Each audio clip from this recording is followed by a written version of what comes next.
The IMF delegation is led by Peter Brewer, Senior Mission Chief for Sri Lanka, and they met with the Opposition Alliance at the office of the opposition leader in Colombo. The agreements the government had reached with the IMF were discussed at length. The opposition groups had raised their concerns with the IMF over the impact the domestic debt restructuring program has on the employees' provident fund. The office of the opposition leader said that opposition leader Sajith Premadasa had informed the IMF delegation that under its government, the agreement would be reviewed and a more people-friendly agreement would be reached to focus on nation-building strategies.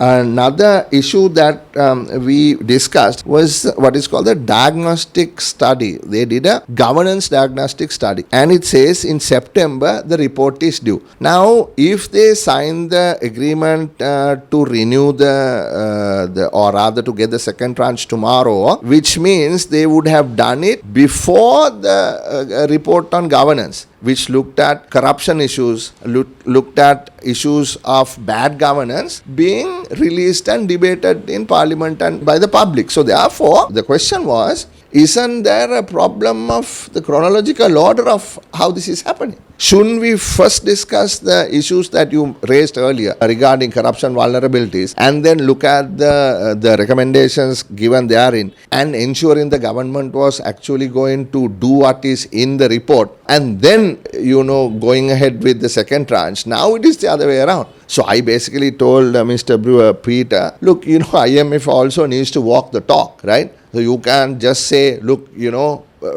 harp about them taking action to reduce and eliminate corruption, whereas the report that is available, which is not yet made public, has been, I don't know where it is. They said by the end of this month it will be published. So we had quite a discussion on that. The IMF delegation will meet with President Ranil Wickremesinghe tomorrow. The state finance ministers commented on the matter.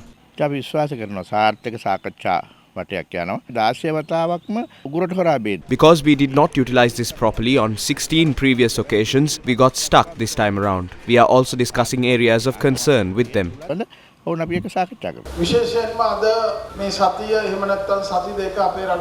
next 2 weeks will be decisive for Sri Lanka. We will be facing the first IMF review and we will be discussing the conditions that we have met and on what matters we need to improve. We will also be discussing the input from the civil groups as well. First, we will successfully complete the review and then obtain the second tranche of funds. Then, we will obtain the assistance from other multilateral agencies so that investor confidence will be built on Sri Lanka, and thereafter, we will step into a year with long-term economic growth.